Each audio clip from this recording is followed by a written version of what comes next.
Hi, my name is Andrew Calhoun. I'm with Amen Clinics. I work with Amen Clinics in some of the states in the middle of the country, some of the Midwest, as well as national outreach. I'm very excited today to talk with Scott Terry, and Scott's going to go through a few things about how he works with his practice and the different areas he practices in, the different locations he practices out of, and how he works with Amen Clinics effectively.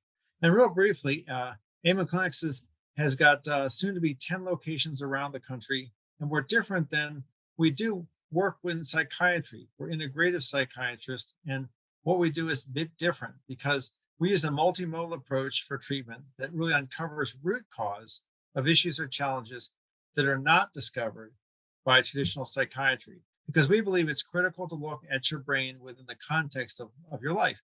That includes biological, psychological, social, and spiritual influences. And what that we have three areas of Amen Clinics that helps. We have the clinic where people can come in. We have our Amen University for training and education, and we have Brain MD for the supplements. But we're going to talk just about mostly the clinic itself, and we take the guesswork out of psychiatry because we get to know about, as I say, most about you. We do 3D brain SPECT imaging, personal history.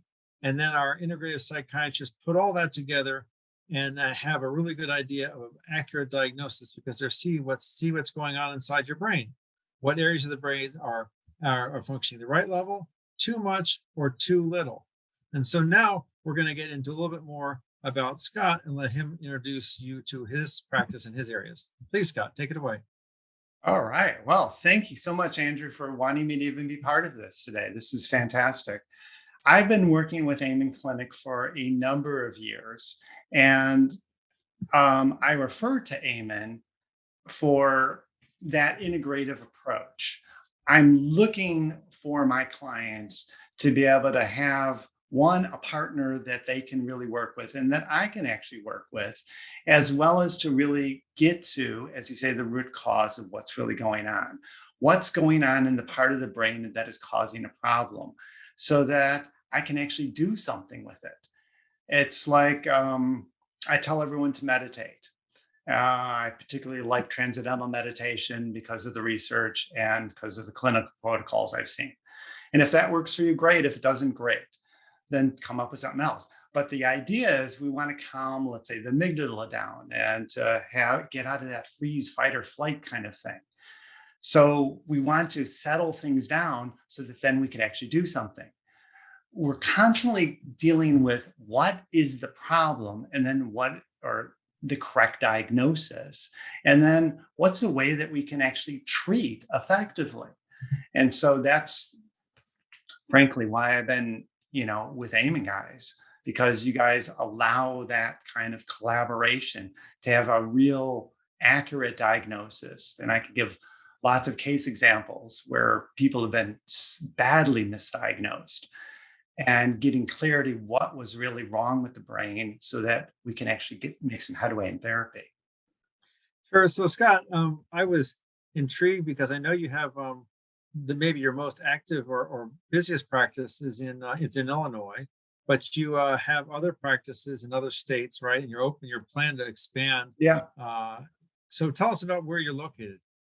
Well, I have about 80 clinicians who work with me, and I'm throughout Illinois, throughout Iowa, and we're also moving. We're open in Nebraska and looking at a few other Midwest states to be working out of. I personally see clients around the country and actually around the world, and actually supervise other supervisors, other therapists, but also other supervisors around the world as well. So it's really getting that sense of, again, what we can really do in this kind of fuller way. So, Scott, if people wanted to get in touch with you, and I'll give the different the different states locations, but if what's the best way for them to reach out? If they should they reach out to the clinics that are in their specific state, reach out to you directly, or how would you like that to happen?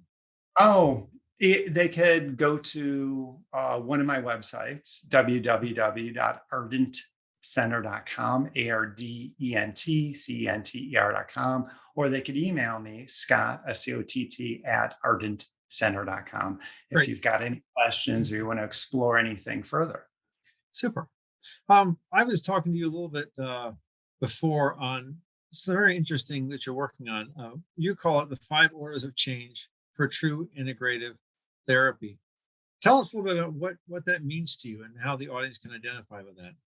Well, like we were talking about this notion of what's a correct diagnosis and or assessment of what's really there. And then secondly, how do we treat that? So if we start with something, we call that how we construct our worlds.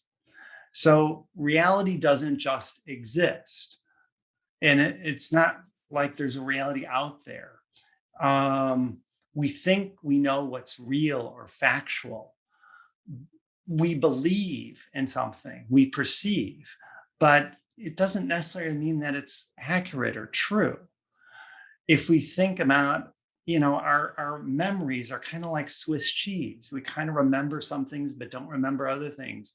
And we encode that memory from, something that's, some memorial, something that really matters to us. And when we're not really encoding, we're not really getting things. And even when we are encoding, we're sort of distorting things sometimes. Our perception isn't, like I said, accurate. We're only getting a fraction of what we're taking in. So the question isn't what's really real, so to speak, but what are we doing with what we're making real for ourselves? Because that's really important. It doesn't mean that there's not things factual and objective, but it's again, what's our relationship to that information? So we're constructing our worlds in a number of ways. There's something called social construction, where we construct our world from our relationship to our environment and the people around us. We also individually construct our world from a number of factors. We construct our world by how we've changed in the past or haven't changed or resisted change, how we're changing or resisting change now, and how we want to change or create a change in the future. And so if we look at what we're doing with what we're experiencing depression or anger or stress or PTSD. It's important to get clarity what's really there, why it's there, if there's some injury in the brain or something else. And then, like we say, what can we do with that? So what I'm often doing in my work, in the research that I'm doing, I'm saying we're constructing that reality in a certain way, how whatever's there or not there. And then those constructions are developed in a certain way. Who are we? Who is the other or outside ourselves? And what's our connection or process between who we are and what's out there? Think about yourself and a partner, or think about yourself and your peer or your job, or think about your own relationship in a sense to your depression or parts of yourself. So there's a lot of ways we can look at that, but then we kind of go, how can we create change or maintain where we're at or get rid of something that's not working for us? And so it's thinking about things in a different way, but also finding a way to actually create an action to create the kind of change or maintenance or destruction, so to speak, of what's there. And I've looked at a number of ways to do that. Traditionally, there's in marriage and family therapy, which I'm also happen to be a marriage and family therapist and taught that for years, is that we think of this thing of like what's known as changing the elements of a system. How are we changing behaviors and our interactions with those elements? And then second order change is how are we changing the system itself? And one way to think of that system from, let's say, an individual perspective might be, what are we experiencing and what are we making it mean? And then a third order of change might be, how do we change the system of the system? So not just what do we mean? What are we making something mean? But maybe more like, who are we? Why are we here? What are we creating existentially? What's our purpose in life? And humanistically, what's our deep connection? Not just what we're experiencing, but like when we feel love, it's very different than just meeting somebody and talking to somebody. It's a profound experience. So what's that connection with ourselves and the world around us? So essentially, there's these five orders of change, and I'm just spelling out a couple of them. Um, and it's a way to, again, not just get clarity of what we're constructing or what we're creating or what we're doing with what we see is real for us, but what can we actually do to change and make things completely, and so that all these levels work together. So we're Well, working. Oh, I'm sorry, well, Andrew, it go ahead. sounds like that's it. So once you help people to get in touch with, get some more clarity, and you're even, we talked about Amen Clinics getting to root cause really in the biology of the brain. You're getting to root cause also, trying to get to root understanding maybe.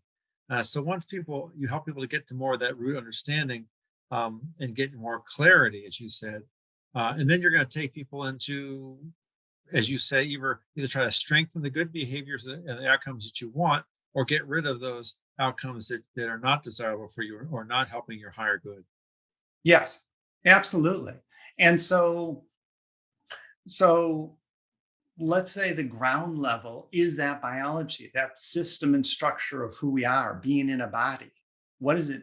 What is the experience? What are we doing being in that body? And it's not just really understanding, but just we need to sometimes change that biology. Sometimes you need medication, sometimes you need supplement, sometimes you change a behavior.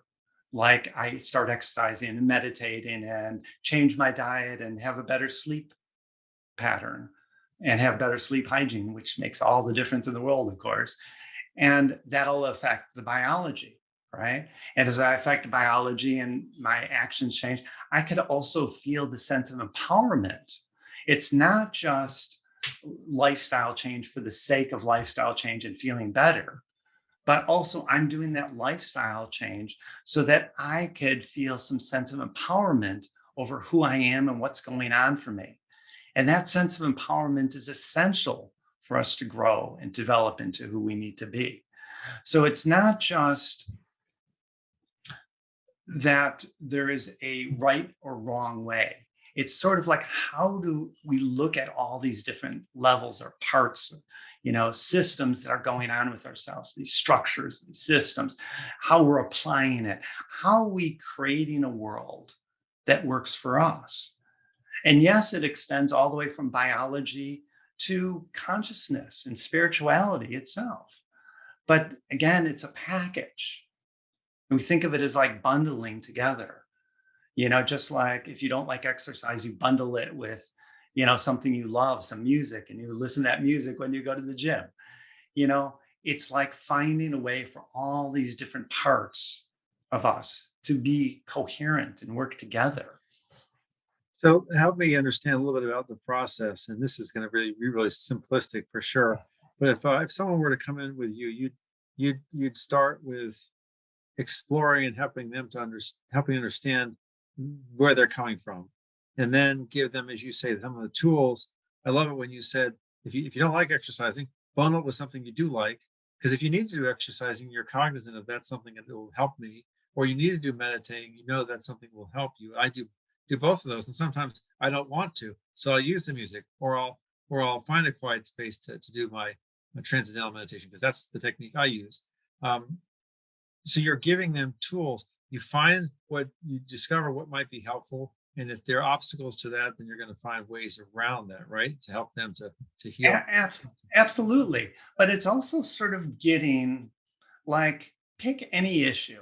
So I had a client come to me. Actually, it's somebody who I referred to Amen Clinic because she was badly misdiagnosed as being bipolar and a whole host of very difficult, nasty things. Um, and I knew that wasn't the case. And I knew that there was some bad PTSD, but I also thought, you know, I really think there's brain damage here because it's really like she's ADD as well, and it's very atypical. And so I sent her to you guys. And one of the things I was most impressed with, I know I'm talking about my theory and I'm going back to you guys, but one of the things I was really impressed with was being able to talk to Dr. Crotto and being able to have sessions with the client and me and the psychiatrist there, and to be able to work together to think about how we change biology and really getting clarity. So when we're dealing with something like that, we might start in a certain way where maybe we start with those lifestyle stuff, but the goal isn't the lifestyle.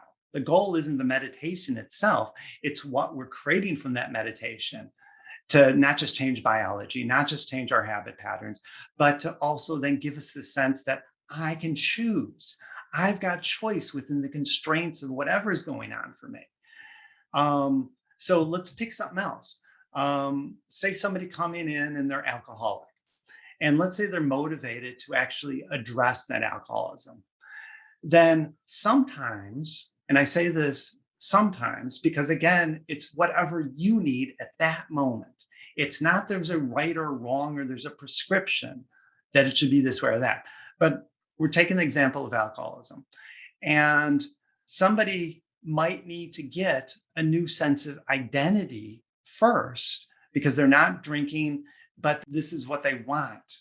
Like, if I'm diabetic, I crave sugar, but sugar doesn't work for me. How do I get that concept, that new identity that I don't need to be somebody who needs sugar?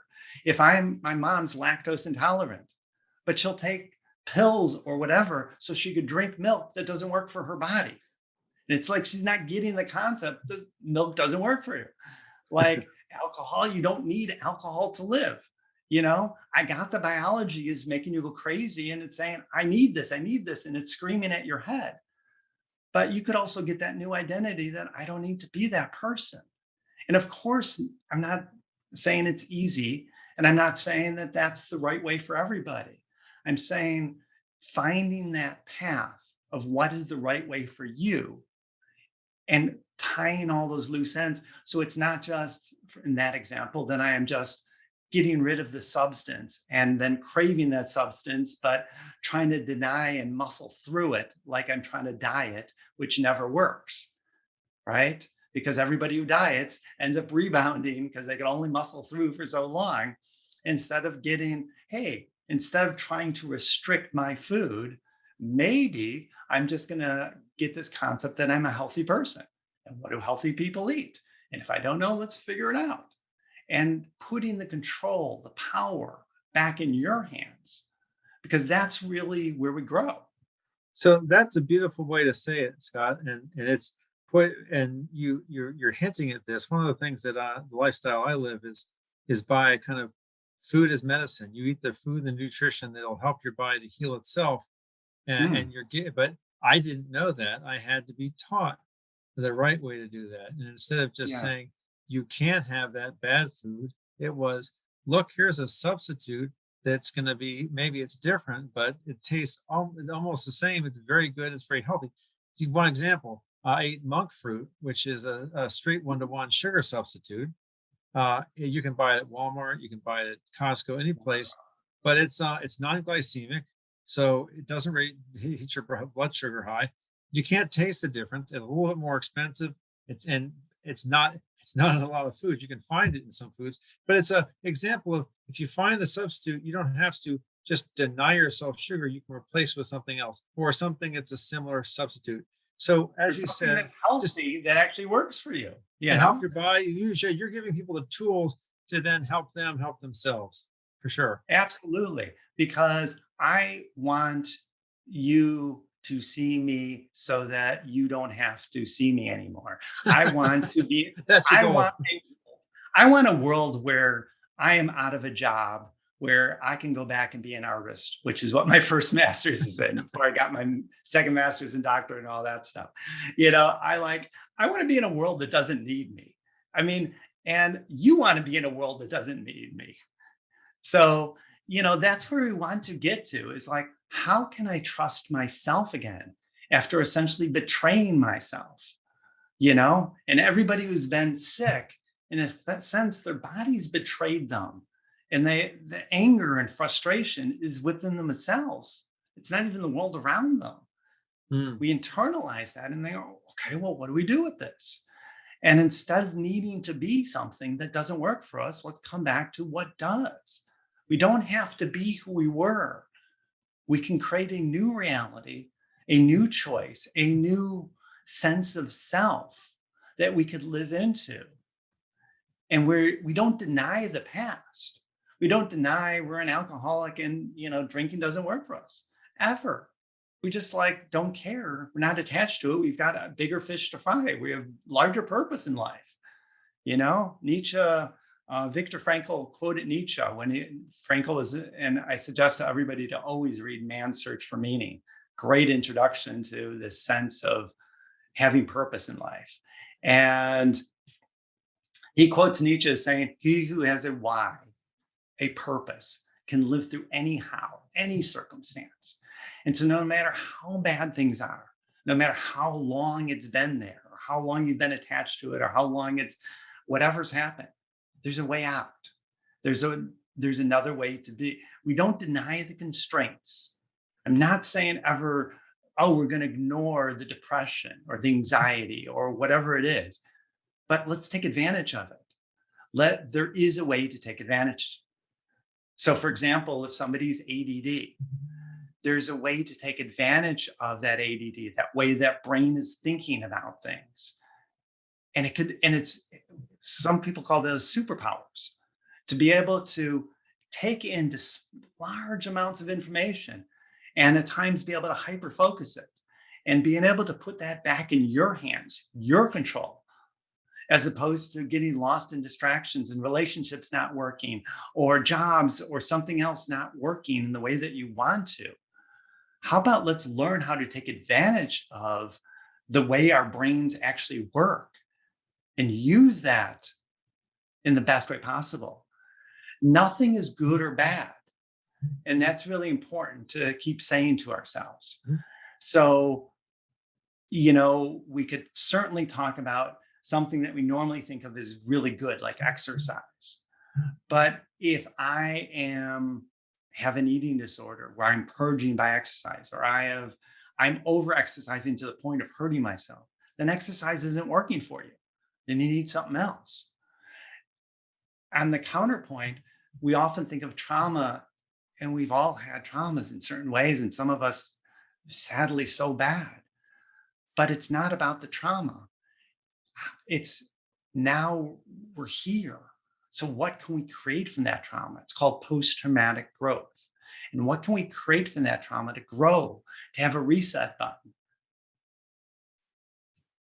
So I love it. So you're going back to really you putting yourself out of a job because you're trying to give people the tools and the understanding so they can help themselves. Because really, that's should be the goal of every healer, every physician, or every therapist, whoever they are. It is to give a person the tools so that they can then not have to go back to Scott for the next 5 years or to therapy for the rest of their life.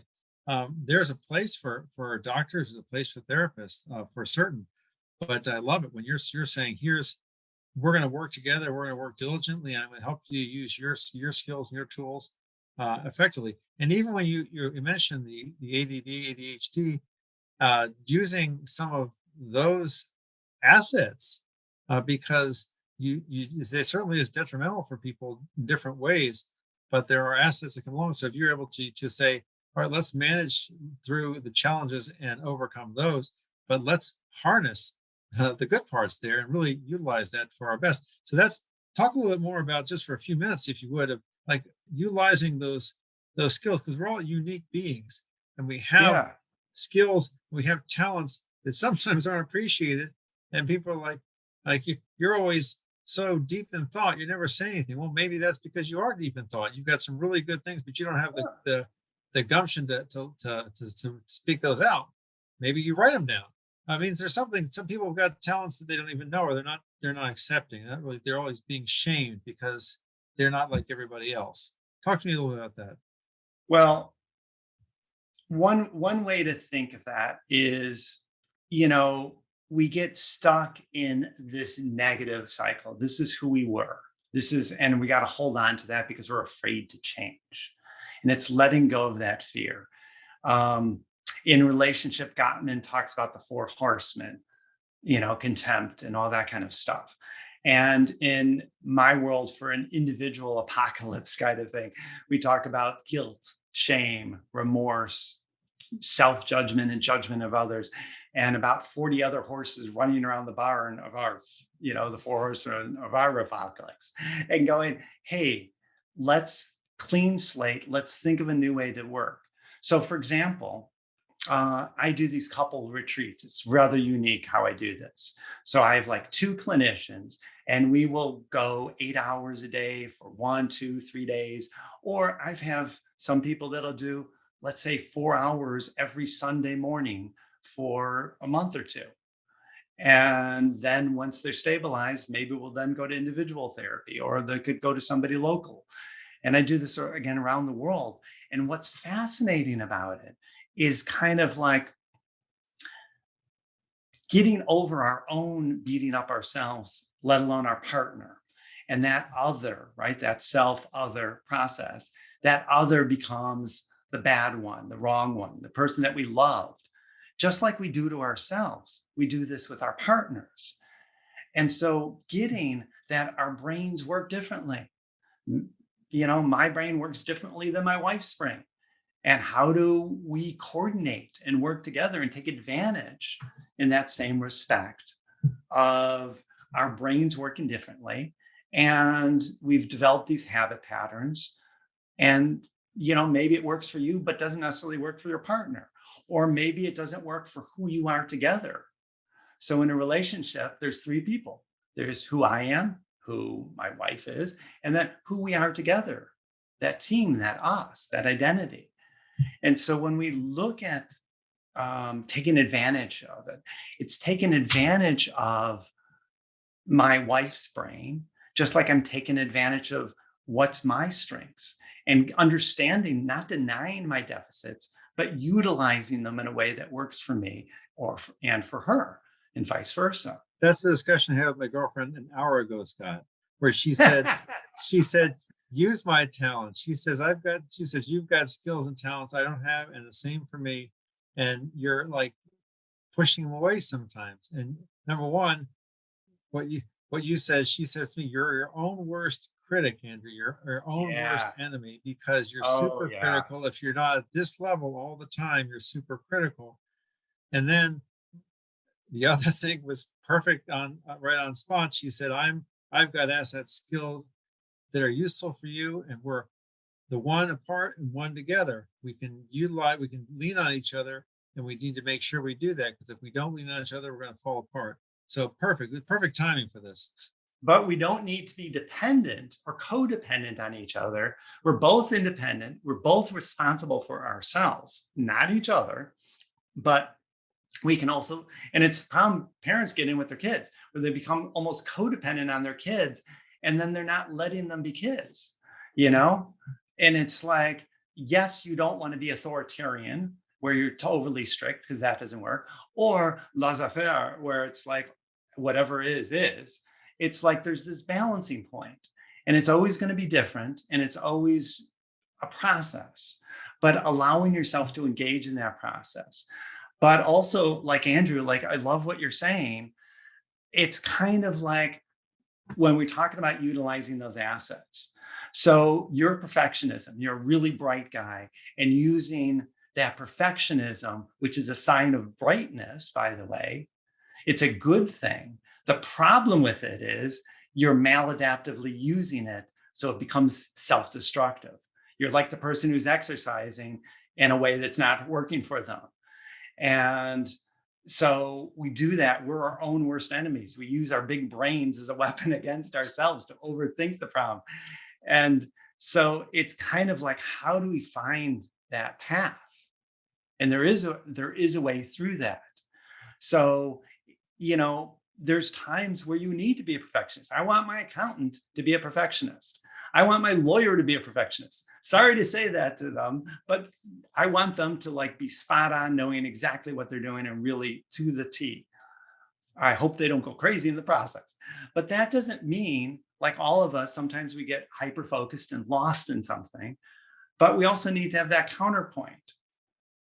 So it's kind of like ADD is that bipolar focus. We all have that to some degree, where we get lost in things or, by over focusing or by under focusing. We lose the forest of the trees kind of thing. So some of this, yes, is coming back to balance, but some of this is coming back to how do I empower myself so that I can take responsibility, so I can be who I want to be.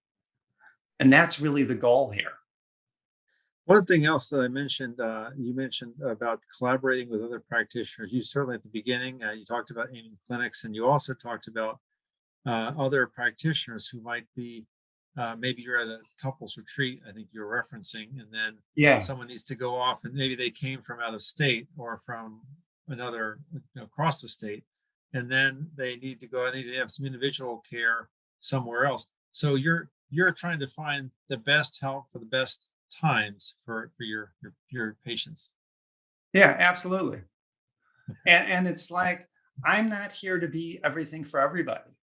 For instance, I am not an easy therapist. Do not come to me if you're not wanting to really kick some butt and have somebody be honest with you. And, you know, I say to people, look, I got a bunch of degrees. So the joke is, we all think we know more than we know.